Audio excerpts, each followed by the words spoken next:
coming in, and you know, pre-market sometimes they don't get any trades. So I had 3 stocks from Friday that I was paying attention to. I had LI Autos, or Lee Autos, and this was my trade here. You can see where the trade was. It was down here, and coming into reports, we can see that nothing happened. No trade was triggered for me on stocks today, so there was no trade. Price opened up nicely, so you could have made money if you'd traded the Friday close. But that's not the trade we're talking about. But you can see, obviously, you could have made $5 on a $35 stock. This trade was sitting with a good skew. It wasn't brilliant. It wasn't as good a skew as the other 2 trades, but it was still a good enough skew. We had about 30 cents on the skew here. So 30 cents on the skew really is only about 1%. This had an implied volatility of about 9% from Friday.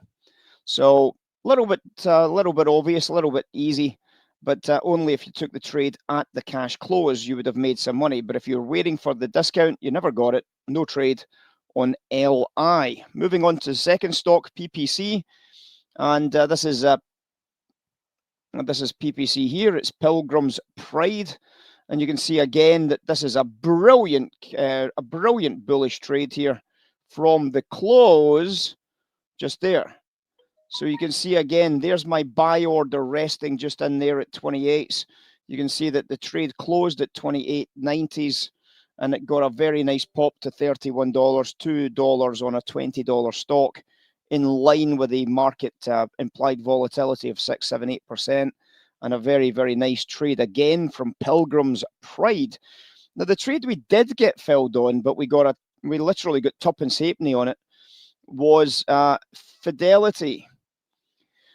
And there was the close right there. So you can see that the close at $64.30.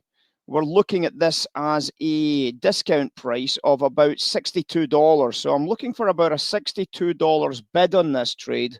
So we start looking around about that price area there, and we have a very, very good upside. Well, you can see it was a very good upside. We had a 6% implied. We had a pretty sizable. I mean, it was around about a 40 cent skew on a $60 stock. So again, that's about right, 6, 7, 8%. And obviously a target price on Fidelity of $69. Well, we never quite reached $69, did we? The target price on Fidelity was $69 here. Didn't quite reach 69. Started to top out at 67s. Just bag your monies, guys. Bag your monies and say thank you very much. So again, we've started this week with one trade, one very small trade, very small fills on this one.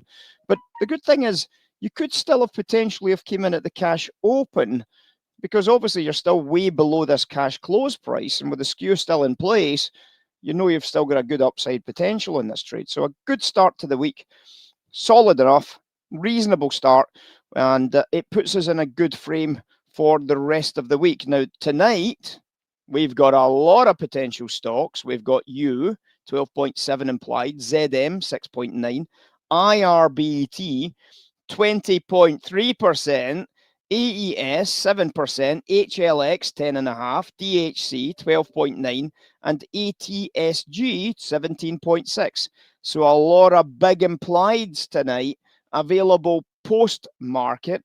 And obviously we're going to be watching to see how the skew develops for each of these stocks into the closing bell, start working out where our buy prices are, start getting positioned with our stock bids, and then we can take it from there. So lots and lots and lots of stocks to trade tonight. I'm sure we'll find at least 1 or 2 of them, and we may even get filled in 1 or 2 of these trades as well. So let's see how these ones play out.